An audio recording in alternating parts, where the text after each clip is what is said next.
ఈ రోజుల్లో మనం ముఖ్యంగా దృష్టిలో పెట్టుకోవలసింది ఎవరిని నమ్మి ఉండడానికి వీల్లేని రోజులండి ఇవి. కుటుంబ సభ్యులను కూడా నమ్మడానికి వీల్లేదు. ఏ హోటల్కి వెళ్ళినా హోటల్ వాడిని నమ్మడానికి వీల్లేదు. ఆహారంలో కల్తీ ఎలా ఉందో తెలియదు. వైద్యాన్ని నమ్మడానికి వీల్లేదు. అనవసరమైన బిళ్ళలు కూడా రాసేస్తున్నారు శుభ్రంగానే. ఇక్కడ కొందరు డాక్టర్లు అయితే మహానుభావులు కారు దిగుతుంటే రాసేస్తారు, కారును బట్టి రాసేస్తారు బిళ్ళలు. ఏ కారులో వచ్చాడో చూసి రాసేస్తారు అంతే ఇక్కడ. అందుకని పైగా ఏమిటంటే అంత తొందరగా బిళ్ళలు రాసేసారంటే మాకు తెలుసండి, మేము ఫ్యామిలీ డాక్టర్ కదా మొదటి నుంచి, అందుకని ముందే రాసేస్తాడు శుభ్రంగా.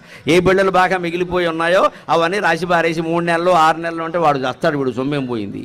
అందుకే వెనకడికి ఒకడికి ఏదో వ్యాధి వస్తే డాక్టర్ దగ్గరికి వెళ్ళాట, ఏదో జ్వరం ఏదో వస్తాను సరే వాడు అప్పటికే ఉంటున్నాడు నేను వెళ్ళనని. కానీ ఫ్రెండ్ ఒకడు ఉండి వెళ్ళాలరా అన్నట్ట. అంటే ఈయన తీసుకెళ్ళాడు. ఇద్దరు కలిసి వైద్యుడి దగ్గరికి వెళ్ళారు. ఆయన అక్కడ ఉన్నాడు, చూశాడు.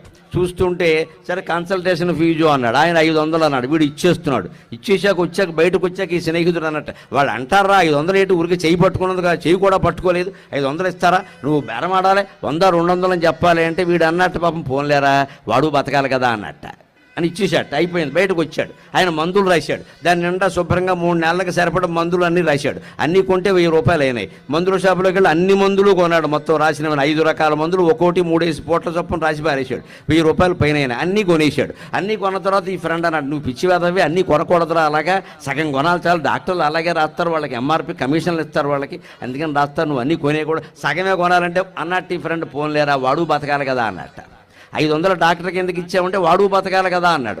మందుల షాపు వాడి దగ్గర 1000 రూపాయల మందులు ఎందుకు కొన్నావు, సగమే కొనకపోయావు అంటే వాడు బతకాలి కదా అన్నాడు. బయటకు వచ్చారట ఇద్దరు. ఈ మందులు కొన్న మందులన్నీ ఉన్నాయి కదా, ఈ పేషెంటు ఈ కొన్న మందులన్నీ సైడ్ కాలంలో పారేసేట.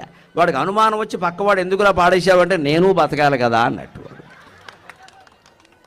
మన జీవితాలు ఇంతకంటే అందంగా ఏముండవండి. ఇదే మాయ, ఇదే